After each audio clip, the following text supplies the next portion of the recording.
There's a couple. I'm gonna look and then turn and give you the answer so it's quicker. Because there's blanking on the names.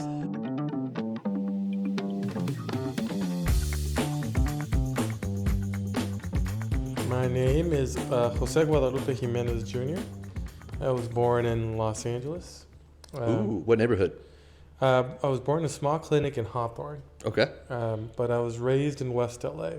Okay. West L.A. West Side? West Side. Everyone when I moved here, they were like, they saw I was Mexican, and they were like, "Oh, you're from East Los." I'm like, "Man, bro, I'm from like Santa Monica, homie." Like, I went to Not high where you school. think. Yeah, Yeah. I went to high school by the beach. Mhm. I went to high school at a Catholic school in Santa Monica. I sold baked goods to Arnold Schwarzenegger on Sunday. Amazing. Yeah, had Alec Baldwin on mass on Sunday, like clapping yeah. along. It's like the Hollywood Church of California. So that's where where I went to high school and where I went to church. Okay. Who am I? My parents are from Mexico. Okay. My parents are both from Zacatecas, Mexico. Very cool. Which you're going to be visiting again soon? Which I will be visiting again for a second time, 2 years in a row. That's fun. You had a blast last summer. Oh, yeah. It was amazing. So Zacatecas, Mexico is about just north of Jalisco. If you know where Guadalajara is, where tequila is made, state of Jalisco. Any commercials that you ever seen where someone's chopping the plants, that's there. That's Jalisco. Yeah. And then my parents from the state just above that, Zacatecas. Cool. In a small town called Moyawa. Say that one more time. Moyawa. Okay. I love that. Actually, I just learned that Snow the product is from the town next over. From where parents are from. Like her family's from there. That's I cool. heard. Yeah. So I was like, well, that's pretty cool. Cool. Okay, so I've known you for about 7 years, pretty much since you moved to Grand Rapids. You walked into the place that I was working at the time, and we became fast friends. But maybe give a brief introduction of like what you do professionally here in Grand Rapids currently. Currently, I'm the video manager at Steelcase. So I think you might need to expand a little bit more than just video manager at Steelcase. anything video for Steelcase I touch. So whether it be commercials, internal video, design stories, large productions, small productions, I have a hand on. Yep. I also do documentaries on the side. That's really my passion. Before I moved to Grand Rapids, I was working on a doc series for PBS, some short films. I did my own documentary series for Fox Sports before I moved here. It was called Futuros and Leyendas, where it was an all-access kind of that 24/7 documentary series following, both athletes, legendary athletes, but also athletes that are currently participating, like at the peak of their craft. Very cool. Yeah, some highlights. Like I got to climb to the top of the Pyramid of the Sun with Claudio Suarez, who's like Michael Jordan level famous in Mexico. Like he's cool. an athlete that's like played one of the most games for their national team than any other player at the time. I got to follow Dominic Cruz, UFC legend. Wow. Oscar De La Hoya. All for different like sports docs. Uh-huh. For the same doc series. Okay. Yeah. Okay, but like you also the thing that people don't understand, like one of the things that you're able to bring to the table, and I know this is about you, but I have to rant about you because you don't do this part about yourself, is that you're able to pull rabbits out of hats for like little to no money and or make things with just you and a camera. Yeah. But you can like do it soup to nuts. And I mean like you're doing the planning, you're doing the producing, you're doing the filming, you're doing the editing, you're doing the distributing, you're doing all of it. A lot of filmmakers, obviously like some people can like be the one-man band. Typically not with a full documentary or something at that scale. You normally have a lot more help or a lot more pieces of the puzzle. And I think you're able to do that pretty much across the board. Incredible value that you can bring with that, but also you could be taken advantage of fairly quickly because of that skill set and the enormous value that can bring to any organization. I'm not saying that you currently, but you get the point. There was this quote online. Someone said, like, just because I could do it faster doesn't mean you should pay me less. Mm-hmm. It really, some people don't see that value of how quickly, like filmmaking is problem solving, right? Like it's like you're trying to solve this problem visually, and I just have more experience and more repetitions, more muscle memory and how to like solve those creative problems faster. Absolutely. I really credit that though to like that Spanish Latin sports world that I kind of was brought up in. I was gonna say that's really where you cut your teeth. Yeah, I mean, I got an internship at Fox Deportes and Fox Soccer when I was still in college, and what I was doing, I was like AP, I was like associate producer for promos. Okay. But like one thing I learned, and my boss back then, Orrin Haddam, he's still alive. Sorry, I don't know why I went that way. I was like, is he dead? No, he's not. I'm glad he's not but dead. he gave me a shot. But like what he told me was like, man, if you could tell a story in 15 seconds, man, you could tell any story. And I took that to heart since then, man. Like it literally, there's even in a 10-second promo, there's a beginning, middle, and end. Yep. Yeah. Yeah. And so if you could do that well in 15 seconds, in like 30 minutes, you got more time. You can figure it out, no problem. That's amazing. Yeah. Well, speaking of that, like your creative process, I would say is pretty admirable. What makes you passionate about storytelling, especially with that come up story? I just kind of have to. It's like it's not even passionate. It's like I just have to tell stories. Like if I don't take a shot or take a photo or a video or something, like in a week, I get antsy. Really? It's really just. I was gonna say you take your camera on vacation everywhere. Yeah. See, my wife's just like it's.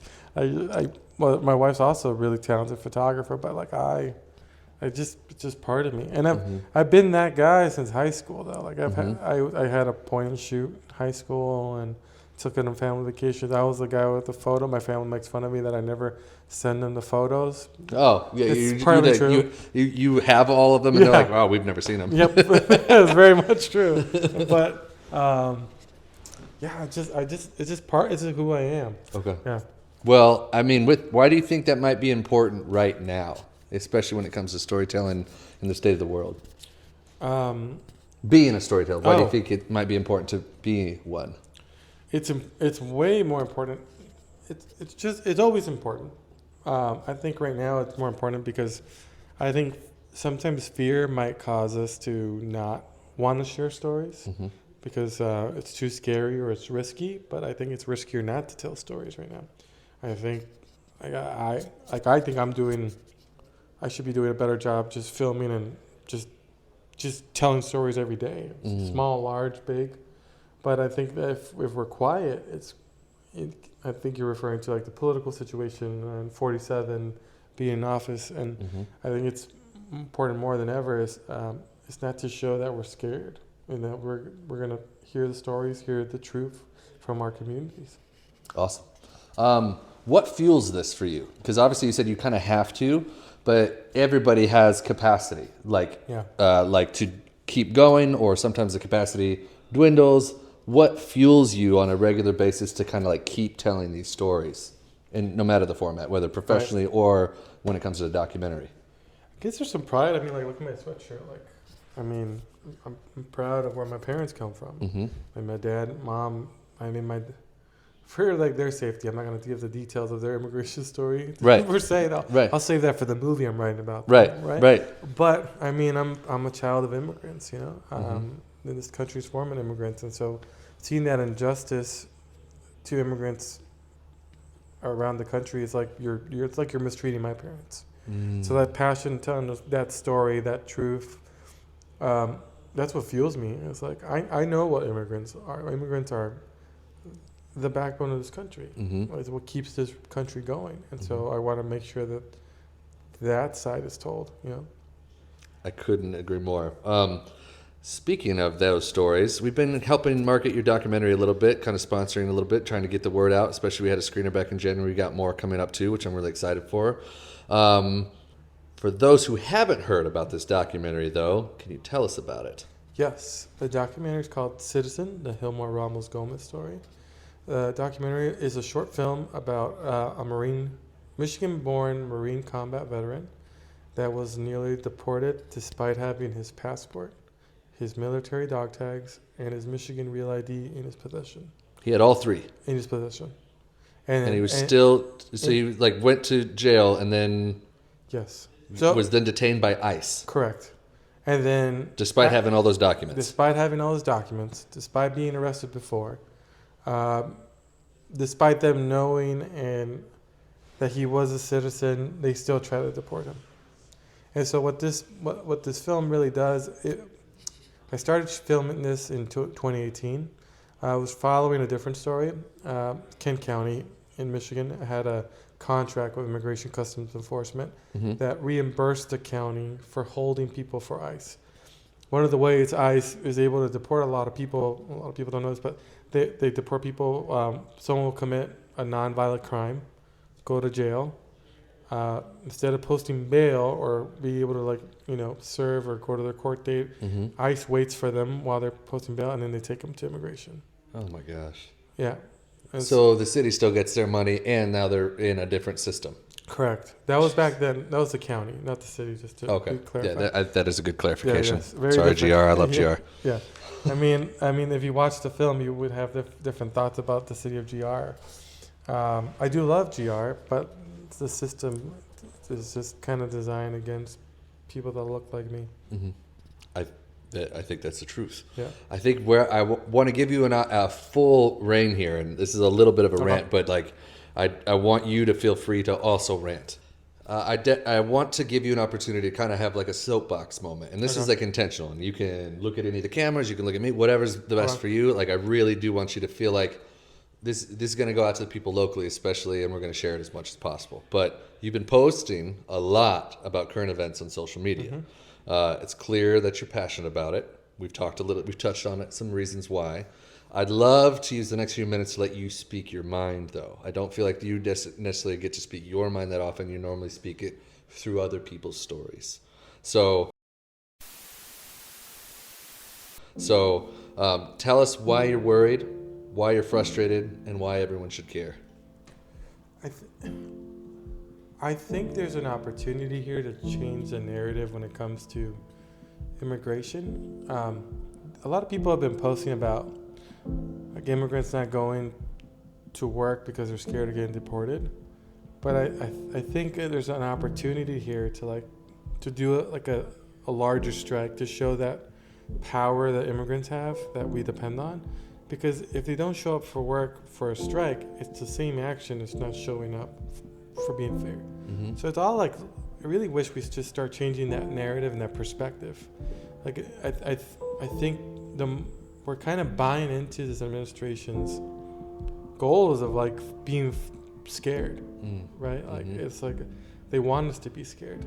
It's like the boogeyman. That's kind of what's their intention this whole month. There's been, they're getting our communities scared. We're gonna raid everywhere. Flooding the zone. We're gonna deport 1 million people.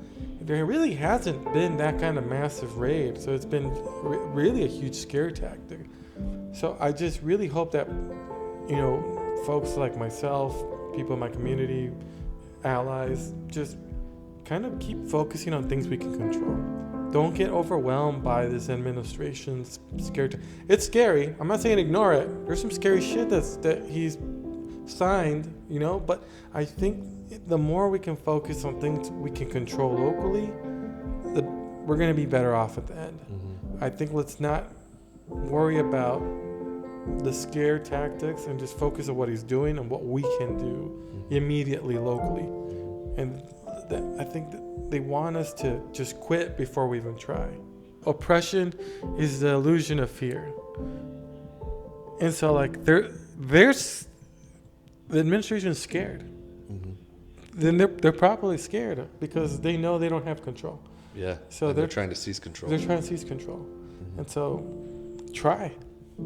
If you could talk to people that look like me and communicate why they should care, what would you tell them? I think if people don't look like me or like the community is being affected directly, you will be affected. If not now, very, very soon. I'm not to sound like corny or anything, but I forgot that line that was said about World War II. First they came for the Jews, first they came for the parallels that are happening now to World War II and World War I are just awkwardly familiar, scary familiar. And so I would just say just because it's not affecting you directly right now, it will. I think that's perfect. Yeah. Okay. We're going to pivot Hardcore. Okay. Yeah. So like, I'm gonna give you a break from the intense Oof. questions, but Yeah. we're gonna do some fun questions here. Okay. So these are gonna be a little bit more quick fire, and they're gonna be short. So best food in GR in your opinion right now? Put him in the spot.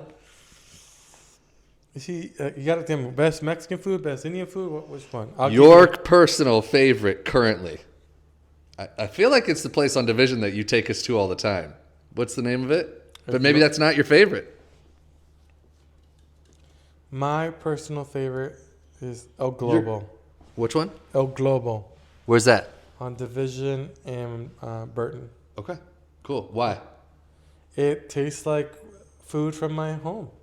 Awesome. The beans taste like my mom's beans. That's cool. Yeah. That's very cool. Current favorite song? Oh, from the Super Bowl for sure. With that whole Super Bowl halftime. They're Not Like Us? Yeah. Yeah, dude. That was But so good. everything though, the whole remix of it is just been on repeat. That's awesome. Yeah. Yeah, cool. Favorite place to bring Olive, your dog? Oh God, that is. There's a couple. I'm gonna look and then turn and give you the answer so it's quicker. Because there's blanking on the names. Traverse City. Traverse City. Yeah. That's right. Okay. There's just we like to stay up there, and there's a lot of trails and just going up. There's just a lot of different trails you can take her on and dog friendly. Mm-hmm. There's a lot more dog friendly restaurants in the summer there too, so that's why we like going up there. Very cool. Yeah. I think it's a great answer. Yeah. Favorite travel destination? God, now it's Costa Rica now. Really? Yeah, we just went like 2 weeks ago. Uh-huh. It was fantastic. I was going to say the photos of the birds alone Oh, was man. enough for me to be like, I should definitely go to Costa Rica. I definitely want to go back to Costa Rica. I think that pura vida, like pure life vibe, that's like their motto. It really is embodied in all the people. Like it's just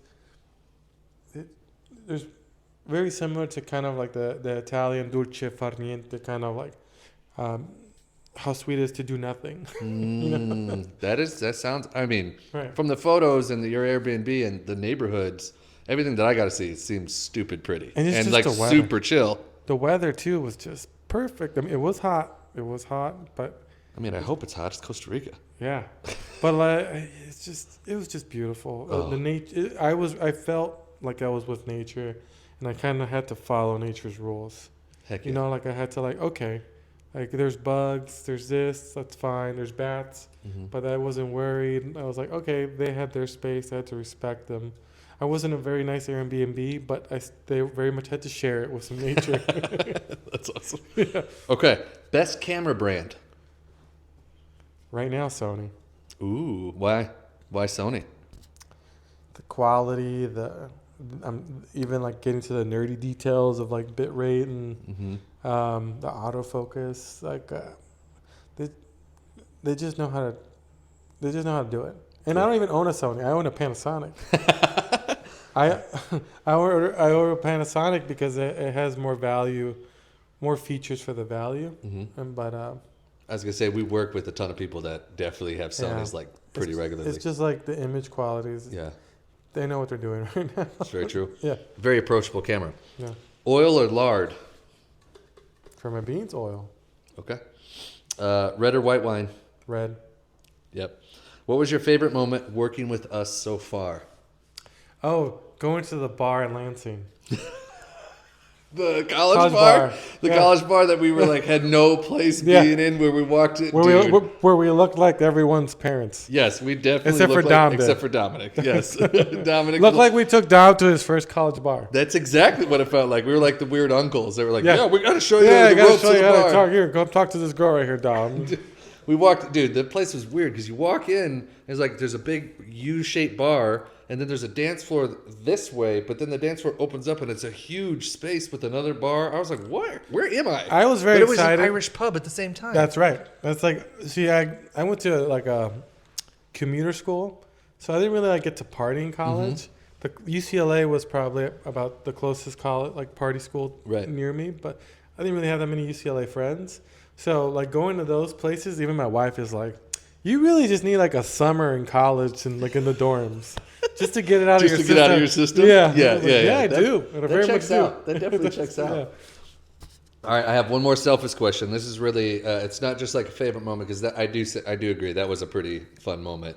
I'm going to rephrase it in a different way. Okay. What is it like working with Vance and Company from a practical standpoint? Not just the projects, but like what is it like working with us? I think working with Vance Company, it's like you work with people that care. And then honestly, you're working with human beings that want to help you. Like point, like period. Like they want to see you succeed, regardless of scope or money. Sometimes no money. Like it's just people that care about their community and their clients. Awesome. Is there anything that you want to tell the audience? You're going to be our very first episode. Oh, is there anything that you want people to know that we didn't ask you? The floor is yours. Citizen, the Hilma Ramo Gomez story will be playing March 1st at Fountain Street Church. A couple more screens coming up. Please follow us at Citizen. I should know my handle for the doc. You can follow. You can follow me on my social network, Yeah. Jose G. Jimenez Jr. Yep. At Jose G. Jimenez Jr. Awesome. Yep. Cool. Cool. Thank you.